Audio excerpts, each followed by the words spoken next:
आइए जानते हैं आज की कुछ प्रमुख अंतर्राष्ट्रीय खबरों को। पहले एक नजर आज की हेडलाइंस पर। नूर हिंसा में जिस एहसान मेवाती की हो रही चर्चा, वो निकला पाकिस्तानी जिस्सान मुश्ताक। धीरेन्द्र शास्त्री के दरबार में पहुंचे पूर्व सीएम कमलनाथ, कहा महाराज आध्यात्मिक शक्ति के प्रतीक। सीएम नीतीश कुमार यूपी की फूलपुर सीट से लड़ेंगे लोकसभा चुनाव, योगी के मंत्री ने दिया ये जवाब। तराई में बढ़ रहे आई फ्लू के मरीज, मोतियाबिंद के ऑपरेशन ठप। लालू यादव के साथ दिल्ली से पटना पहुंचे तेजस्वी, राहुल गांधी पर कहा जो लड़ेगा वही जीतेगा। चीन ने कंबोडिया के जुबीती में बनाया सैन्य अड्डा, भारत ने की ये तैयारी। BRICS का विस्तार इतना आसान नहीं, फूंक फूंक कर कदम रख रहा भारत, चीन की है बड़ी चाल। चंदा कोचर के एक फैसले से ICICI बैंक को 1033 करोड़ का नुकसान।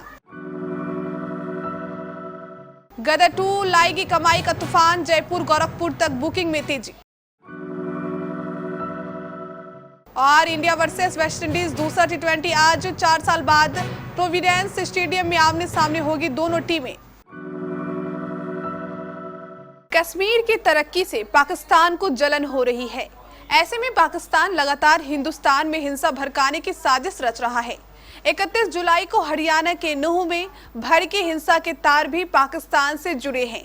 हरियाणा पुलिस की पड़ताल में बड़ा खुलासा हुआ है। जांच में सामने आया है कि एहसान मेवाती नाम के सोशल मीडिया हैंडल के जरिए लोगों को उकसाया गया। इस सोशल मीडिया अकाउंट पर अलवर की लोकेशन दर्ज की गई थी, लेकिन असल में एहसान मेवाती के नाम से बने सोशल मीडिया अकाउंट पर भड़काऊ वीडियो डालने वाला जिस्सान मुश्ताक पाकिस्तान में बैठा है। बागेश्वर धाम के पंडित धीरेन्द्र शास्त्री सिमरिया के दिव्य राम कथा करेंगे। इसके पहले शनिवार को पंडित धीरेन्द्र शास्त्री पूर्व सीएम कमलनाथ के शिकारपुर स्थित आवास पर पहुंचे। यहां PCC चीफ कमलनाथ और सांसद नकुल नाथ ने पंडित धीरेन्द्र शास्त्री का स्वागत किया। इसके पहले वह नकुल नाथ के साथ छिंदवाड़ा में कमलनाथ द्वारा स्थापित अशोक लीलैंड स्किल्ड सेंटर गए थे। उधर शास्त्री के दर्शन के लिए लोग सड़क पर उमड़ गए, जिस वजह से छिंदवाड़ा नागपुर हाईवे पर जाम लग गया। वहीं उधर दोपहर 4 बजे की जगह 6 बजे बाबा बागेश्वर की कथा शुरू हुई। इसके बाद कमलनाथ और नकुलनाथ ने मंच पर बाबा की आरती उतारी। पूर्व सीएम कमलनाथ ने धीरेन्द्र शास्त्री को लेकर कहा, भारत की सबसे बड़ी शक्ति है आध्यात्मिक शक्ति और महाराज जी इस आध्यात्मिक शक्ति के प्रतीक हैं और यहाँ बैठे लोग इस शक्ति के रक्षक हैं। योगी सरकार में जल शक्ति मंत्री स्वतंत्र देव सिंह ने कहा कि लोगों को केंद्र और प्रदेश की सरकारों की योजनाओं का लाभ मिला है। योजनाओं में किसी तरह का भ्रष्टाचार नहीं हुआ है, जिससे लोगों का मोदी और योगी के प्रति विश्वास बढ़ा है।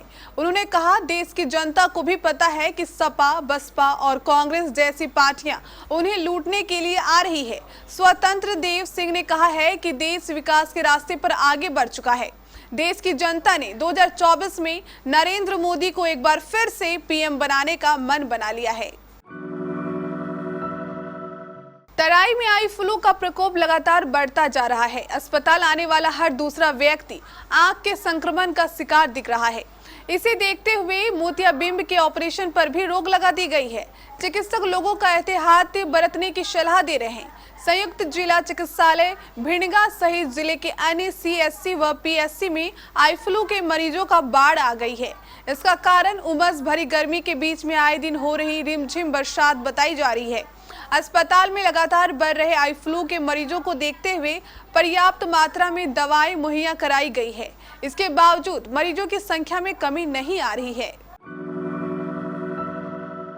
दिल्ली में कांग्रेस नेता राहुल गांधी से मुलाकात के बाद बिहार के डिप्टी सीएम तेजस्वी यादव अपने पिता लालू यादव के साथ शनिवार को पटना लौटे। पटना एयरपोर्ट पर मीडिया के सवालों का जवाब देते हुए तेजस्वी यादव ने एक बार फिर सरकार पर हमला बोला। उन्होंने कहा कि राहुल गांधी को परेशान किया जा रहा है, लेकिन जो लड़ेगा वो जीतेगा। केंद्र सरकार पर निशाना साधते हुए तेजस्वी ने कहा, राहुल गांधी पर आया कोर्ट का फैसला स्वागत योग्य है, जो लड़ेगा वही जीतेगा, ये न्याय की जीत है। वहीं तेजस्वी यादव के बिहार लौटने से मंत्रिमंडल विस्तार की चर्चा तेज हो गई है।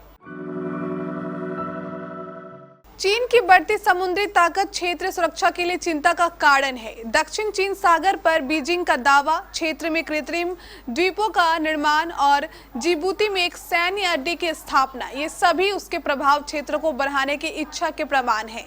पिछले साल एक मीडिया रिपोर्ट के मुताबिक उपग्रह चित्रों से पता चला था कि जिबूती में चीन का नौसैनिक अड्डा पूरी तरह से चालू था। ये बेस, जो अफ्रीका के नजदीक स्थित है, हिंद महासागर क्षेत्र में तैनात चीनी युद्धपोतों की मदद करने में सक्षम है। इसे एक महत्वपूर्ण कदम माना जाता है क्योंकि यह पहली बार है जब चीन ने पूरी तरह से सक्रिय सैन्य अड्डा अन्य देश में स्थापित किया। ब्रिक्स में 5 देश रूस, ब्राजील, भारत, चीन और दक्षिण अफ्रीका आते हैं। इस महीने सभी सदस्य दक्षिण अफ्रीका के जोहान्सबर्ग में मिलेंगे। इस दौरान ग्रुप को बढ़ाने से जुड़ा एजेंडा भी होगा। कथित तौर पर 13 देश हैं जिन्होंने इस क्लब में शामिल होने के लिए आवेदन किया है। अन्य 6 देश हैं जो कतार में लगे हैं, लेकिन किसी भी ग्रुप की सदस्यता की तरह इसमें भी शामिल होना आसान नहीं है। ब्रिक्स का मामला बेहद जटिल है। चीन लगातार इसके विस्तार की बात कर रहा है, वहीं भारत संतुलन बनाए रखना चाहता है। हालांकि भारत विस्तार का समर्थक है, लेकिन फिर भी इस बात की चिंता है कि चीन का पलड़ा भारी हो सकता है। अर्जेंटीना, यूएई, सऊदी अरब, इंडोनेशिया, ईरान और वेनेजुएला ब्रिक्स में शामिल होना चाहते हैं।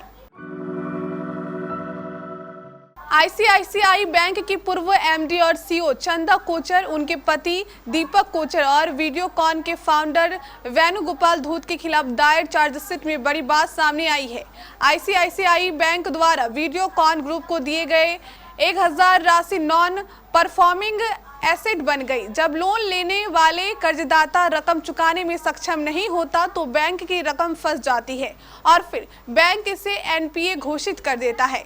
10,000 से अधिक पन्नों की चार्जशीट में केंद्रीय एजेंसी ने आरोप लगाया है कि चंदा कोचर को आईसीआईसीआई की जिम्मेदारी सौंपी गई थी। बैंक की एमडी और सीईओ बनने के बाद 1 मई 2009 से वीडियोकॉन ग्रुप को 6 रूसी टर्म लोन मंजूर किए गए।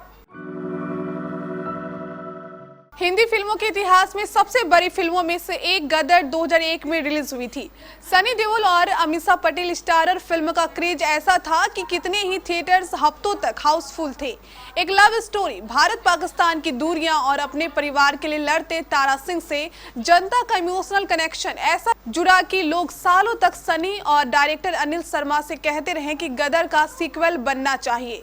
इंडियन सिनेमा फैंस के इस बड़ी विश को सच होने में 22 साल का वक्त तो लगा, लेकिन अब आखिरकार गदर 2 बनकर तैयार है। आने वाले शुक्रवार 11 अगस्त को थिएटर्स में गदर 2 रिलीज होगी।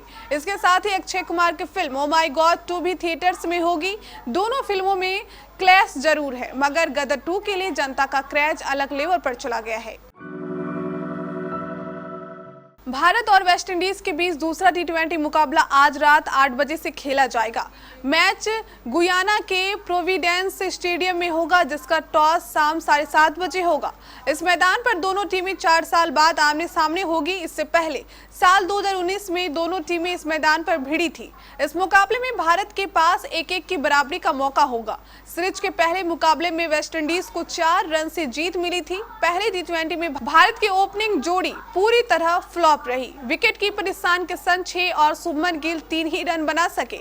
ऐसे में 21 साल के युवा यशस्वी जायसवाल को मौका मिल सकता है। यशस्वी लेफ्ट हैंड बैटर हैं, इसे देखते हुए उन्हें ईशान की जगह शामिल किया जा सकता है।